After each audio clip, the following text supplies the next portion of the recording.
My name is Biz Markie, the human Frankenstein. What if the man who made you laugh the hardest was quietly battling a pain you never knew existed? What if behind every off-key note and goofy grin lay a heavy story that could break your heart? This is the story of Biz Markie, the clown prince of hip-hop, the beatboxing legend, the man who gave the world just a friend and so much more. Join us as we unveil the tragic story of this beatboxing legend. Who was Biz Markie? There's a moment for every artist when dreams turn into nightmares and the brightest of lights that come with fame blinds you with its deepest shadows. That moment for Biz Markie was a lawsuit that destroyed his career and changed the whole music industry. All this began with a simple creative choice in the studio, something that seemed natural. However, just as the saying goes, some small missteps come along with big consequences. This one spiraled out of control so fast, nobody ever imagined. Contracts, planned shoots, and media rounds all went down the drain. What happened? How did the clown prince of hip-hop end up in such a dire situation? Marcel Theo Hall, popularly known as Biz Markie, was born on the 8th of April, 1964. Although he was born in Manhattan, Markie spent most of his childhood on Long Island in Brentwood and the village of Patchogue. He grew up in these suburban towns and graduated from Longwood High School in Middle Island in 1982. Soon enough, Markie made a name for himself in New York City's nightclubs. His energy on stage began to attract attention throughout the region. Most of his gigs were in colleges from Washington, D.C., Maryland, Virginia, and Pennsylvania. However, where did his signature band name come from? According to Markie, Biz comes from the first hip-hop tape he ever heard. It was 78 from the L Brothers. Grand Wizard Theodore was the DJ, and the rappers were Kevy Kev, Master Rob, and Busy B Starsky. I loved Busy B. Busy B just stuck with me. My name used to be Busy B Markie, and after a while, I put the Biz with the Markie. My nickname in my neighborhood was Markie. Biz Markie was on the journey of a breakthrough in the 1980s. In 1986, he shared his knowledge on the hip-hop scene in the cult documentary Big Fun in the Big Town. 2 years later, Markie released his debut album, Goin' Off. In the lead single in the album, Make the Music with Your Mouth Biz, Markie showed off his one-of-a-kind beatboxing skills. Goin' Off, however, had more up its sleeve. Markie's underground hits like Nobody Beats the Biz, Vapors, and Pickin' Boogers made Markie a force to be known within the creative community. He also featured in a cameo appearance in the music video for Rob Bass's hit single, It Takes Two. With Markie's debut album making waves, that gave him just the right energy for his next project. On the 10th of October 1989, Markie released his second album, The Biz Never Sleeps, on Cold Chillin' and Warner Brothers Records. Markie took a much more central role in production this time, working up good chemistry with his cousin Cool V and the renowned Paul C. A single in this album that turned heads was Just a Friend. This single became the hit song on the album with its infectious beat and Markie's rap style. The song reached number 9 on the Billboard charts and is, to date, one of Markie's most successful songs. The most important thing about Just a Friend, though, was that the song introduced a well-known classical 1968 song by Freddie Scott, You Got What I Need. Markie was happy with the original chord progression and melody Scott used in the song. That was the base of Markie's catchy chorus. VH1 also played a significant role in making the song well-known. It ranked 81st place on the 100 Greatest One-Hit Wonders. The video for the song explained the troubles of a man with the woman in his life and was directed by Lionel C. Martin. On the 27th of August 1991, Biz Markie's third studio album, I Need a Haircut, was released by Cold Chillin' and Warner Brothers Records. Throughout the 90s, the spotlight remained on Biz Markie. He appeared on different shows like In Living Color as Foosball, appearing in The Dirty Dozens as Franklin, and playing Marlon Kane in Ed Bacon Guidance Counselor. Markie even had a role in the 1993 Meteor Man, and he was as hot with his music collaborations as he was on screen. The Beastie Boys enlisted him to play on several of their albums, including Check Your Head and Hello Nasty. He spat bars on tracks like Schizo Jam with Don Byron and So Fresh, with Slick Rick on Will Smith's 1999 album, Willennium. However, that's not all. He also worked with Cannabis on the Office Space soundtrack. Biz Markie was everywhere in his rhymes, just perfect. Markie's influence went beyond his music. In 1996, he teamed up with the Red Hot Organization on the compilation CD, America is Dying Slowly, which featured Wu-Tang Clan and Fat Joe. The project aimed to raise awareness about the AIDS epidemic that was affecting African American men. The Rolling Stones even sampled his work in their 1997 song, Anybody Seen My Baby? He also worked with Frankie Cutlass on The Cypher Part 3 and reunited with Marley Marl's Juice Crew veterans. Interestingly, Markie then made an appearance on the quirky track Will Smith Mere Gain by Fump Stern. This ultimately showed how capable he was of being versatile. However, behind the scenes of these songs' successes and collaboration was a legal suit Markie had faced for years. When success turns into a curse, dark shadows creep into our success sometimes. For Biz Markie, it came when he dropped his album, I Need a Haircut, under Cold Chillin' and Warner Brothers Records on the 27th of August, 1991. To Biz Markie, it was just another opportunity in his career to showcase his unique blend of humor, hip-hop, and life to the world. As usual, he paired up with his cousin Cool V to replicate the magic from hits they made in earlier days. This time, however, was unlike any other. Markie's expectations were somehow above the radar, and sales weren't high enough. The next thing that happened surprised them even more: an impending lawsuit. Irish singer-songwriter Gilbert O'Sullivan had sued Biz Markie for borrowing a sample from his 1972 hit, Alone Again Naturally, without permission. To many, this would have appeared to be just another music industry dispute and one misunderstanding that could be settled behind closed doors. However, this was no ordinary lawsuit. It affected the entire music industry. The impact of the ruling was more than just not allowing musicians to use parts of other songs in their songs. There was a new rule book for hip-hop artists, which meant that sampling a song couldn't happen out of the blue like in the past. You had to get permission from the creator. The immediate fallout was devastating. I Need a Haircut was pulled from the shelves, disappearing from record stores as if it was never produced. This was the only way, after all, for Warner Brothers to avoid further trouble. For Biz, watching his hard work and art disappear overnight was like watching a bad dream. However, Biz Markie wasn't a man to back down. In 1993, he came back all armed with the album All Samples Cleared, a cheeky nod to the lawsuit, and a subtle message to the world that he still very much was in the game. Now, the title of this song may have worn confidence all over it, but reality was far from it. It was already too late. The stain of the lawsuit was still there no matter how upbeat the track or clever the album title was. The track followed the normal pattern of Biz Markie's classic storytelling, a lovable loser with a touch of humor. Alone Again was another of his songs that painted Biz as the guy who ended up walking home alone after a show because his friends left him for girls. As we mentioned, the track sampled O'Sullivan's 1972 hit Alone Again Naturally, a recognizable piano riff alongside a different version of O'Sullivan's hook in Biz Markie's style. Alone Again seemed to almost photocopy the blueprint of Biz's biggest hit, Just a Friend, on the surface. Sampling was a major part of hip-hop by the late 80s, and the rules were not so strict. However, copyright holders started seeing issues with it when producers chopped and looped bits of old tracks to make them new. Hip-hop artists argued that sampling without permission was theft, while they argued that sampling existing material and producing new creative work was theft.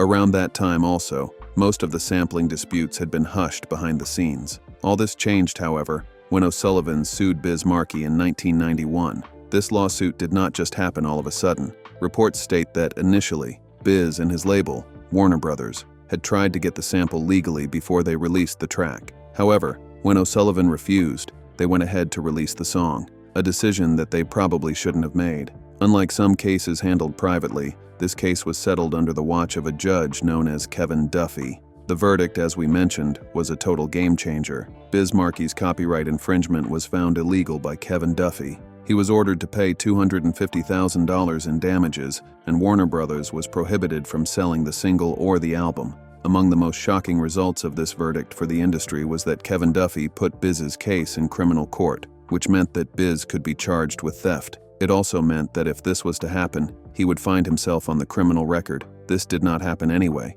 but the warning was clear. Sampling carelessly was a thing of the past. With this ruling in place, the music industry underwent dramatic change. Labels scrambled to get an additional eye on every sample to avoid a copyright lawsuit. On the licensing and legal side, they needed to pour in extra resources to ensure every sample was legally cleared. In the same way, many songs were shelved forever, as the rights to obtain them were either too difficult or too expensive to secure. 2 years after the original, Biz Markie returned with the album All Samples Cleared. Remember when we mentioned the title was a nod to legal woes? Well, the cover art was even bigger. Biz playing as if he were a judge and defendant in this mock courtroom. In the liner notes of the album, he detailed each sample he used in his song to prove that, this time, he was playing by the rules. The songs, however, said nothing of the lawsuit. Biz did not take shots at O'Sullivan or Duffy, and did not even raise dust on the toll the case took on his career. Rather, he let the album's title do the talking. Biz Markie. In the early 2000s, even with the legal battle that nearly ended his career, Biz Markie's story was far from over. Year after year, he continued to adapt, keeping his name in the limelight and his beats in people's hearts. By the year 2000 and the year 2002, Biz came back on stage to unite with a group of alternative hip-hop heavyweights as part of the Spit Kicker tour with Common and De La Soul. For the rest of the world and Biz Markie's fans, he was back in the game. However, Biz wasn't only about national live performances, he was also prepared for the big screen. In 2002, he got a role he long remembered in Men in Black 2, which included filming alongside Will Smith and Tommy Lee Jones. His humor came through with his voice, beatboxing, and playing the alien version of himself. That same year, Biz revered his heritage by contributing to the remixed version of Mario's Just a Friend in 2002. Biz Markie's career was on the move. From 2002 to 2003, he made appearances as a nightclub DJ on Fastlane from episode 5. Then he left his voice to Kung Fu, an international television series. This not only proved to us how versatile Biz Markie's voice was, but it also showed us he could play animated characters with just voiceovers. In 2005, Biz enrolled in a reality TV we never would have thought possible, the Celebrity Fit Club. Fans watched as he took on another sort of challenge, his health. Biz was determined, and he outperformed his fellow celebrities, losing more weight than they did in the competition. Besides winning the show, it wasn't just a triumph for the show itself, but a personal victory for him. Biz Markie was everywhere. He made another appearance on the Andy Milonakis show. Additionally, his old-school track Pickin' Boogers was rebooted in 2006 when it was included in the soundtrack for the Saints Row video game. What is cool is that Biz Markie also made a name for himself on kids' TV. He had a guest starring role on Wild 'N Out, and then joined the cast later on for a whole season. Who can forget his epic beatboxing skills on Yo Gabba Gabba? It was during his segment on Biz Best of the Day that he taught kids all about music and rhythm. Kids and parents fell in love with him. In 2008, he became a special guest on Chris Rock's comedy tour, No Apologies Tour. In the spot as the first act, Biz created a set that ranged from old-school hip-hop and rock anthems such as Lynyrd Skynyrd's Sweet Home Alabama. One of the most iconic closing songs he always ended sets with was his hit, Just a Friend, to get the crowd hyped and nostalgic. At that time, the pure essence of Biz just rolled by each time people met him because it was pure magic. However, by 2009, Biz's energy was all over. The best-known signature line from his role in a hilarious Radio Shack commercial was, "Oh snap, guess what I saw?" from Just a Friend. The ad was a hit. He used his knack for comedy to team up with Andy Milonakis one more time for some hysterical tune-up commercials. Biz Markie's life wasn't just about music. He had quite a good relationship with his family and the people he worked with. It was hard to get a bad name off his record. The Clown Prince of hip-hop. Before the fame, Biz Markie's life wasn't anything close to easy. As a child, he moved along the foster system a lot. He did not like to talk about this even with his close friends. Then, in 1972, when he was welcomed into the Parker family home on Long Island, everything changed. The Parkers had 5 kids already, but their home had always been full of love and energy, and Biz finally found his forever family. Growing up, Biz was the life of the party wherever he went. It never took him long to come up with a joke or a clever statement. However, what made him popular was his beatboxing skills. Biz created his sound using his mouth as an instrument, and this talent later made him a star. The origin of Biz Markie's name has also been corroborated by his younger brother, Diamond Shell, who was also called Sheldon Parker. Biz drew inspiration from his idol, the battle rapper Busy Bee of New York, who was an Africa Bambaataa member. At first, Biz thought Busy Bee Markie would be a good street name when they were in high school, but Sheldon wasn't having any of that. Sheldon joked, "You're not busy, we sit around all day." Just like that, Busy was dropped while he chose Biz Markie. To his brother and the streets, his birth name was Mark. To the world, Biz Markie. Sheldon remembers the day Biz Markie entered the Parker household as if it happened recently. 8-year-old Marcel, also known as Biz, was announced as their new foster child. It was his mom who broke the news to them in 1972. His anxiety had overcome him, of course. However, his mom, who had been doing foster care for a while, had trained him to make Biz feel welcome. When he opened the door and Biz walked in, it was a dream come true. Sheldon locked eyes with Biz, and he knew, without any doubt at all, that they would have amazing adventures together. It started as merely having a new partner to play with, but he had no idea such a bond would become bigger and better as they grew together. When Biz moved in with the Parkers, he did not talk much about his past life because he knew he would have a better life with the Parkers. Finally, he had a loving family, and that's all that mattered. Breakbeat Lou, a respected DJ and longtime friend of Biz Markie, shared a memorable story about Biz's passion for hip-hop culture. Biz met Lou in the mid-1980s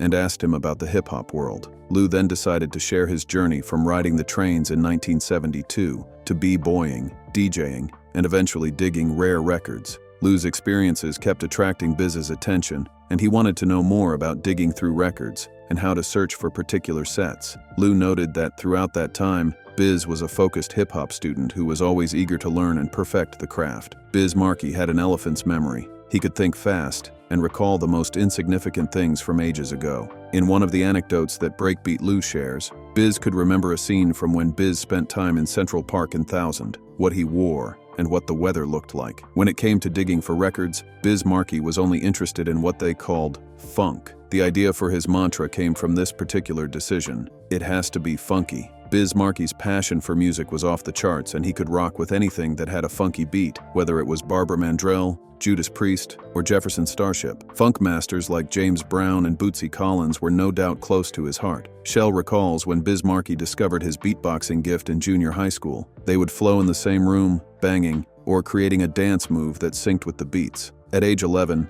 Biz got into beatboxing, and he never stopped. The neighborhood cliques and crews were tough to get around. You were either ignored or ostracized unless you fit a certain mark. Biz Markie later told the story of this experience in his song Vapors. Instead of letting the cliques make him insecure, he used his energy on rap battles. In 1998, for example, one battle that took place at the South Shore Mall in Bayshore hasn't been forgotten to this day. Craig Mack, who later became a member of Bad Boy Records, decided to start a rap battle with Biz. The two started brawling and a crowd formed. The only thing that amazed Shell about the battle was that Biz used a completely different rhyme. They were used to writing their rhymes in their bedroom together, but this one was new, and he had never heard it before. Ice-T, a legendary rapper and actor, also shared his memories of meeting Biz Markie during the 1988 Dope Jam tour, thanks to Ice-T being contracted to Warner Bros. Through Sire Records, and Biz serving on the roster for Cold Chillin'.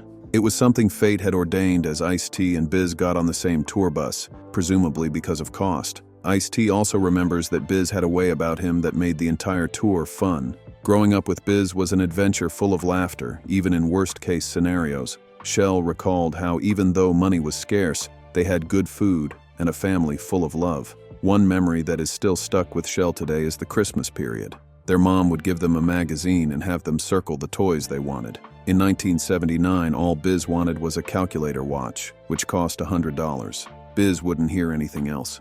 "If I don't get this, I don't want anything." Sheldon did not want his brother to wake up on Christmas morning without gifts, so he decided to circle up some other toys for him. They looked out for each other. However, Shell wasn't the only one with much to say about Biz Markie. Director Drew Stone also recalled that on the first day of shooting the Just a Friend music video, Biz came in around 1 p.m., which was 2 hours late from the 10 a.m. they were initially scheduled. He was pretty pissed off, but he did not raise his voice on Biz, so he pried to know what happened.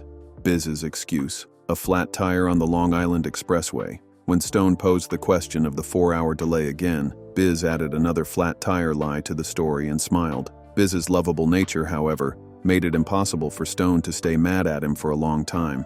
Beneath the surface of these memories, beneath his infectious laughter and easygoing demeanor, Biz Markie was fighting a silent war with his health. Everyone knew him as the funny guy, but did they know how sick he had gotten? The end of a chapter, but not the story. In 2014, Biz Markie revealed the news that he had been diagnosed with type 2 diabetes. Determined to regain control of his health, Biz lost 140 pounds, just an amazing amount that most people struggle with. "I wanted to live," Biz told ABC News in an interview. He knew that his diabetes would get worse unless he changed his lifestyle. He even told the news channel that he had already cut his diabetes medication in half and was working to lose more weight until he did not need his medication. According to TMZ, Biz's loss of weight was achieved with the old-fashioned diet and exercise and not treatment with weight loss surgery. Unfortunately, Biz Markie did not live. When he passed away, the news was a heartbreaking one to bear.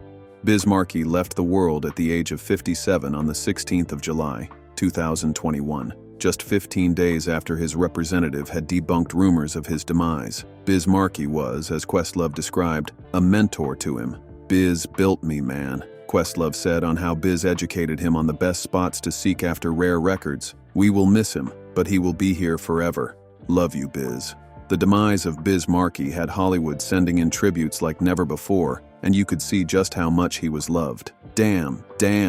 He was a love. Rest in peace, Biz Markie, Holly Robinson Peete shared in a tweet. Tamron Hall also paid tribute to the late rapper's ability to make her laugh, cry, and feel joy. Link. She hailed him as an inspirational soul who will be deeply missed. After his passing, Biz Markie's representative released a statement announcing that he peacefully passed away with his wife by his side.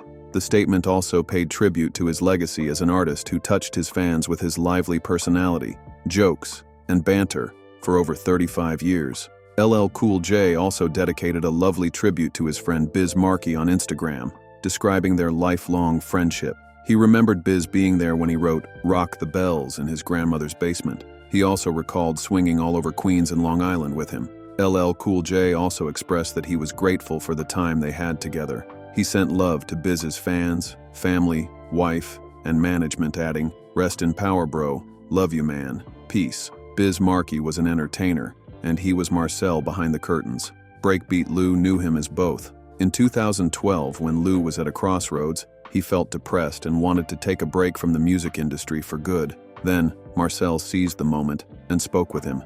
He wasn't the goofy Biz Markie everyone knew. He was the friend Lou needed. He encouraged him and told him he had something nobody else had. "This is a new era, and you have to work harder. Think how many times I've reinvented myself. You gotta work hard, man." That changed the game for Lou. He picked up his pieces and glued them back together. Lou responded to Markie in so many ways, booking a few more gigs, but most importantly, restarting his career. As Biz Markie's health declined, his family had no other choice but to watch him slip through their fingers. Sheldon got to talk to him before they finally let him go. He told Biz how much he loved him and missed him. He tried to keep the mood light by joking about getting Biz the coolest wheelchair ever. But then, Biz Markie cried. Seeing those tears was shattering for Shell. In their years together, he had only seen Biz cry twice. Most people hadn't gotten to see Marcel's raw and unfiltered side, and just like that, he was gone. Perhaps the question that remains to this day is, how many more people did Biz Markie save with his words? How many lives did he impact throughout his lifetime? How will we fill the silence he left behind him now that he's gone? Perhaps, if he had opted for surgery during his weight loss phase, would he have survived? If his family and fans could give anything in exchange for his return to them, they would have. That's how much everyone loved him, don't you think? What are your thoughts on Biz Markie's life and legacy? Kindly share your thoughts in the comments. Thanks for watching. If you enjoyed this video, please like and subscribe to our channel. Before you go, explore the other videos displayed on your screen.